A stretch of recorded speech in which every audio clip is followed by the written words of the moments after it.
And the stew's in the cradle and the silver stew. Little boy stew and the man in the stew. Season 2 of Twisted Metal has come to an end. The last 3 episodes, and my oh my, never been more surprised of a show just being so entertaining on so many different levels. And these last 3 episodes got legitimately funny, legitimately emotional, and legitimately dark in the later episodes, which I'll get into then. It went a whole lot of different ways these last 3 episodes, and what the entire season is like, is how it's so up and down and a roller coaster, but it's still able to pull it off. I'm already saying it right now that this is far better than The Last of Us, honestly, which is insane to even kind of say. Last of Us Season 2 is so disappointing. I'm only comparing it because as of now, it's the only other adaptation that's come out this year until Fallout comes out later, and I know will be better than this. Like, I know will be on a shadow of a doubt it'll be better than. So let's get into the first episode. But before we go any further, don't forget to take a minute to subscribe, and it goes a long way. Now let's get into this review of episode 10, 11, and 12 for Twisted Metal Season 2. Why am I the only one chained up? Because you're the only one stupid enough to try anything. Well, when you put it like that, yeah, of course. They're in this electrical field of some sort. It's hard to see how big it actually is. It looks like they may be in a big roadway or something, but there's electrical power everywhere. It gets to the point of the show where you realize that in this contest, when someone gets knocked out, it doesn't mean they just get eliminated. It means they could actually die, which was a thing that started happening, and I was taken aback. I didn't even think about it. I was like, shit, these people are going to actually die. And then they started dying off like one by one, and it was kind of upsetting because they spent the last 9 episodes getting you to like these typically unlikable characters, all these anti-heroes, but you actually start to like them and feel for them, and like you start liking Vermin, and you start even liking Grim, who's a very dark character, but it's essentially just a person with multiple personality kind of disorders. But this season spends the entire season up to now getting you to like these characters, and then it starts picking them off one by one, like Axel as well. And the race starts off with literal lightning bolts. And then suddenly there's a one target, two of them all elimination round. It's like Twisted Metal 2 redesigned on acid. So this part of this show is a lot more like Twisted Metal 2 game. There's lethal chaos that meets car carnage, meets the script from your wildest fever dream. So once they're in each of the cars, they're given a note. Then they're told who to eliminate. This is the very last round. Before the very last round, to actually win, they have to eliminate who's on their card. Quiet actually got Mayhem, and she obviously doesn't want to do that. But then Raven got Vermin, and then she actually took out Vermin. I was taken aback. Vermin was taken out. They left her death, blew up in their car after Raven shot her with this big electric bolt. And then she lands on the hood of John's car, which is kind of funny. And then she just rolls off, but they don't actually show us 100% if she actually died or just was knocked out.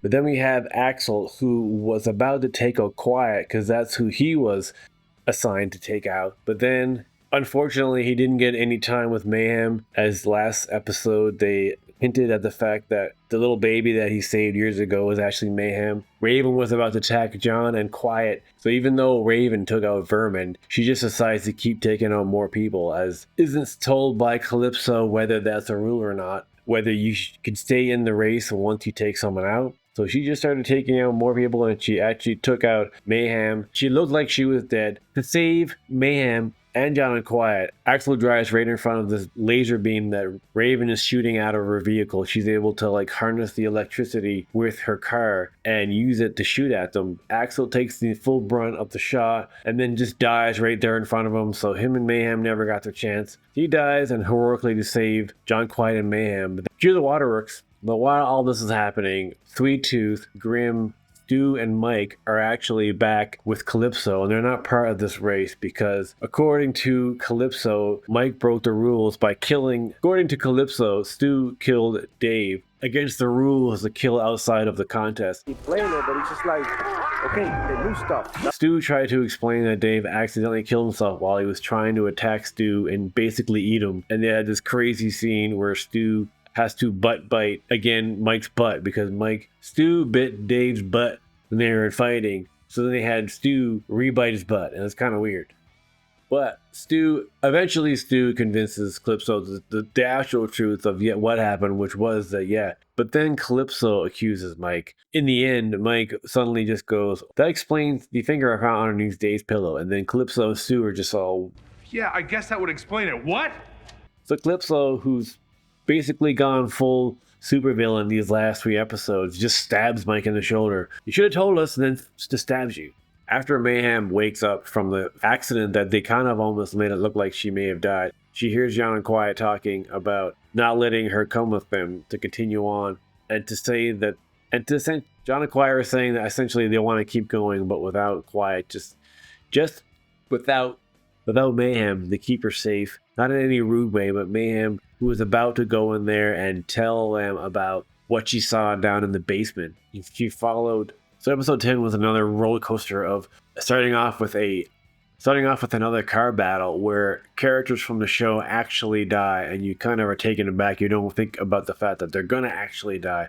As Calypso retracts Grimmy's soul-stealing superpower, and they still have these weird moments where one part of the show that's still tripping me up is the magic aspect of where Calypso will do things that look magic, but then they'll show them from another person's point of view and make it look like nothing's happening. And I still don't get what's happening there. There's a scene where they're doing their quote-unquote court thing with Calypso by the well, and then Calypso decides to punish Grimm by taking out all the souls inside of him. Grimm has all these souls inside of him, aka personalities. Calypso pulls them out, and there's this white glowy ball coming out around his hand of the souls coming out of his mouth. But then we cut to Stu and Mike watching, and they don't see anything. They just see Calypso doing a weird hand thingy and Grimm acting strange. That's really throwing me off as to what is actually happening. Is the magic imagined or something? Like, does Calypso and Grimm are so crazy that they see it themselves? But then once again, Calypso does more magical things. I mean, as crazy as the racing and the cars and the people blowing it up, at the same time, it's still a grounded thing. But then you add this entire magical element where it's really... They're also kind of enigmatic about it. They're not completely explaining it, and there's almost a hint as if it's not actually real, and Calypso is just seeing it in his mind. So it's hard to tell if this magic is actually real or not. I still think Calypso isn't really magical, and he's just out of his mind, and he thinks he is. Even when there's something that happens a little later on, it still makes me wonder, well, did he actually do that, or did they just use a way to get them there without having to use magic? But that's going to happen later on in this next episode. Episode 11. And this is where the show finally gets into the last round, something that could help unify both sides. This was the part where more people start dying, and it's even more appalling. There's a brutality there that's almost kind of, damn, they went that far with it. So episode 11, All Night, is the demolition derby, where nobody wins unless you're an unlikely hero. This is where more of the deaths just became more brutal, and you're surprised almost to how awful it is. As a perfect example would be, even though Quiet and John are still the protagonists, there's a moment where they actually ambush Stu and Mike in the car, and Mike gets riddled with bullets, courtesy of Quiet, and it was brutal. All of a sudden, I was just like thinking, Quiet just seriously shot the shit out of Mike. We were just getting to really like Mike. Mike and Stu are finally back together as friends, and then Mike dies in this really brutal way, courtesy of Quiet, and then she's just laughing, and I was actually surprised at how cold it was. I was like, she just killed someone and she's laughing. And I just kind of was surprised where Quiet is stabbing people with her knife, but it's kind of funny. But then here in this moment where she riddles Mike with bullets, dies, and Stu is legitimately upset. Like, Stu starts crying, and it was actually upsetting, kind of sad to see him realize that Mike's actually dead. And that was a sad scene, an actually legitimately emotional, sad scene. And like, we spent the entire season getting to like Stu. Stu had probably, out of every character in the show, Stu had the most dramatic arc in terms of where he started and where he ended. His storyline became more interesting because John and Quiet kind of just got kind of boring. Raven dies when she's chasing after John, as that's the one she wanted to go for in the end. She comes crawling out of her car, and it's another kind of surprisingly dark moment with the character you're getting used to knowing.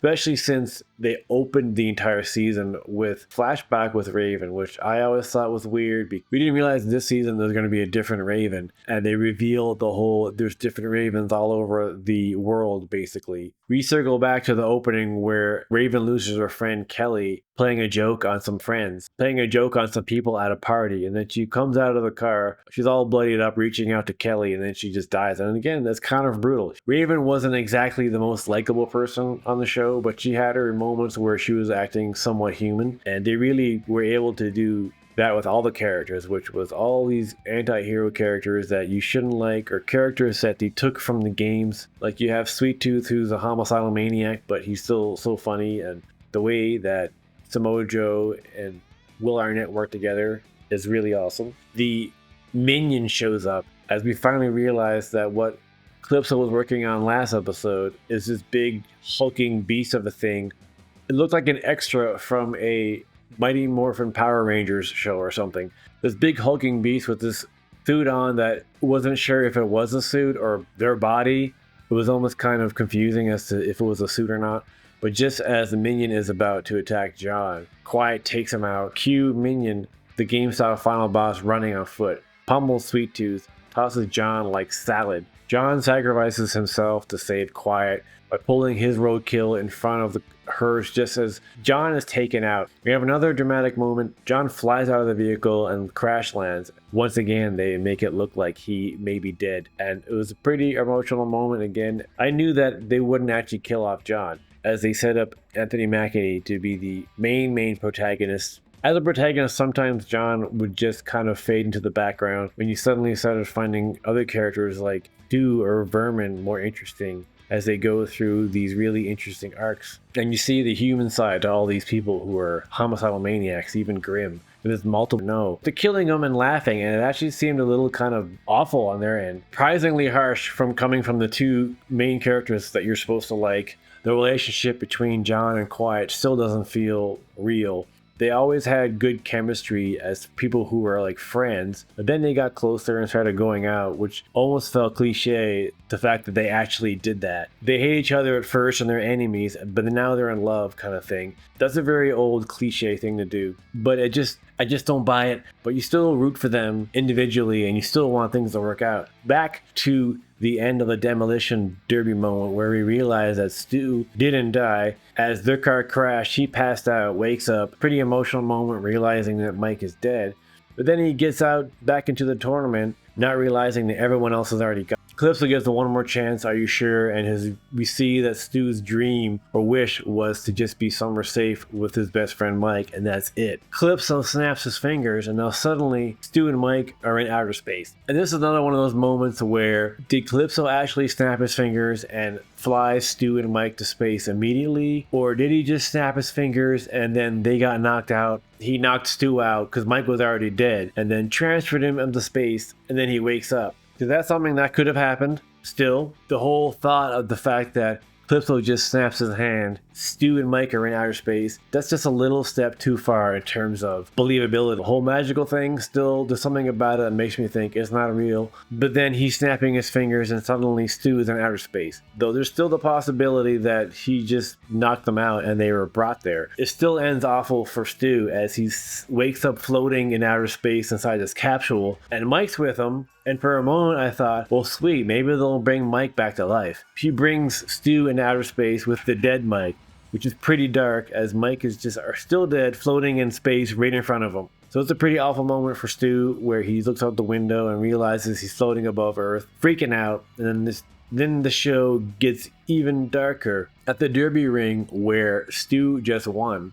At the same time, there's a huge explosion at the Derby ring. Calypso set off himself, killing thousands of people in the crowd. So then another horrifically dark moment of Calypso where he kills thousands of people just to help prove a point for next episode. So this is, again, another character where you kind of liked Calypso during the entire season. He was kind of, again, you weren't sure what his end game is, and we finally get to it, and it's actually really dark and really awful. You spend this whole season getting to like him, just like you spend the whole season getting to like characters you probably wouldn't normally like. opens with a bizarre flashback where we see Calypso emerging from a well in 1585. Again, they're continuing with this bizarre backstory with Calypso where they don't explain anything. So apparently Calypso's been alive since 1585. What is he? Where did he come from? Why did he just suddenly come out of a well? Was he something that was gestating inside of this well for years? But he comes out and then suddenly we time hop to the 2000s where he's pitching the Twisted Metal show to NBC execs. And it's actually NBC too, which was funny. They were actually in NBC. It was an NBC-like area, so it wasn't a fake made-up company like NBC. And they even dropped a Friends reference, considering in the early 2000s, Friends was still on TV. NBC already owns the eyes of America. It's called Friends. But Calypso is here trying to pitch his Twisted Metal idea as a reality show, complete with the cars and people actually dying. He got laughed out of the room, but it was just, again, who is Calypso? Why has he been alive since the 1500s? Is he the devil? Is he Satan? Like, what exactly is he? But considering the season ended with clearly setting up season 3, we're going to learn more about Calypso. Season 3 opens with some kind of Calypso flashback. This weird random encounter with Calypso who just kind of shows up. Unsurprisingly, John isn't actually dead when Quiet manages to restart his heart with using the power cords from after Sweet Tooth got his ass kicked by the minion. We almost think that he's dead as well, but the minion is pounding on him, but then he just keeps getting up. It's almost like, what exactly is Sweet Tooth? Is he just a really, really strong person? Does he have some type of superpower? Because he takes a lot of... Because he can take a pounding and still be okay. So there's this overall strange magical edge to parts of this show. And it's confusing in a way. Like, is this even real? Is Sweet Tooth some type of robot? Is he half robot? Is he just a really strong person? Does he have the place? And it's just kind of mayhem, but you really enjoy it and it's funny. John, Quiet, and Mayhem make a temporary peace in the family cabin that John has finally been able to find using some old map that he drew years ago. So they had this nice, heartwarming montage of them fishing, fixing, and assuming that this is the end and this is going to be their life forever. Obviously not. This only happens halfway through the last episode 12. It was pretty clear that something was going to happen. Had a nice little montage. John and Quiet and Mayhem were this cute little family having a nice supper together, eating trout. Apparently John's a pretty good cook. TV comes on because they have power for whatever reason. The cabin has solar power, which John's never heard of. When he looks at it, it just says solar power. He doesn't seem to know what solar power is. So the TV flicks on and then we see Calypso again, showing the arena bombing and pinning it on John and Quiet. So then this starts at World War III between insiders versus outsiders. The cabin idol blows up faster than Quiet's car. Then the minion is back. This is where we learn that the minion is actually Dollface resurrected. So John sees her. When John and Minion are fighting, he pulls the helmet off and sees her face. I wasn't sure who it would be at all, but then 2 seconds, obviously, when he pulled the mask off, I said, oh yeah, obviously it's Dollface. So Minion's back, revealed to be Dollface. Talk about an identity crisis on overdrive. Then the weirdest part of all is where Sue just suddenly appears. We learn not long after that Sweet Tooth isn't actually dead, unsurprisingly. So Stu drops in from a space escapade to rescue the trio aboard Sweet Tooth's truck. Future war inciting handshake ensues. Let's kill Calypso. Epic mission starter for season 3. So that's the season 3 goal, is for them to go after Calypso now. Calypso has made Quiet and John national criminals. So John and Quiet are America's most wanted at this point. United States of America, whatever they call it.